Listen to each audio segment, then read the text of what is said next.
Aïe, aïe, aïe. Malheureusement, cette 308 ne fait pas un bruit très catholique, sinon elle ne serait pas là, bien entendu. On va essayer de diagnostiquer le problème ensemble. Pour ma part, ça m'a pris 10 secondes. Déjà à savoir qu'elle démarre parfaitement bien. Et sans défaut moteur. Je pense que déjà, tu arrives à entendre un petit bruit. Je vais approcher mon micro, mais ça tape quand même pas mal. Aïe, aïe, aïe, aïe. Déjà, si tu penses que ça peut être un problème de distribution, de courroie d'accessoires, de poulie dumper ou autre, malheureusement, c'est pas ça. Ça tape vraiment pas mal, hein. J'aime pas trop ce bruit. On pourrait croire que c'est un bruit au niveau du bas moteur. Malheureusement, enfin plutôt heureusement pour le client, le moteur n'est pas en cause. Là, vu le bruit, on est tout simplement devant une pièce qui est en train de lâcher. Pour ma part, j'ai réussi à trouver le problème sans même rentrer dans le véhicule, tout simplement grâce aux explications du client.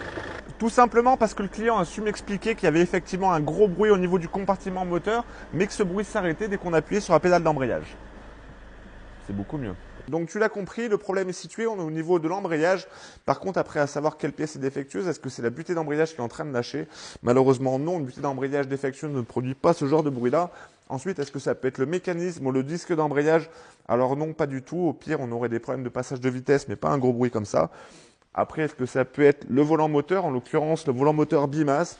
Malheureusement, sur ce véhicule, c'est le volant moteur bimasse qui est en train de lâcher. Quel est le but d'un volant moteur bimasse? Eh bien, c'est tout simple. À la base, il est là pour venir absorber les vibrations, notamment pour un confort de conduite à chaque fois qu'on va venir passer un rapport. Malheureusement, quand celui-ci est défectueux, ça va provoquer ce genre de bruit. Après, il y a un risque de casse. Et malheureusement, c'est une pièce qui est relativement coûteuse. De toute façon, si tu as un bruit suspect sur ton véhicule qui peut ressembler à celui-ci, logiquement, en appuyant tout doucement sur la pédale d'embrayage, tu dois ressentir des petites secousses, ce qui est signe d'un volant moteur défectueux. Après, bien entendu, s'il faut le remplacer, on va remplacer également le kit d'embrayage. Bonne soirée, la bise. Ciao.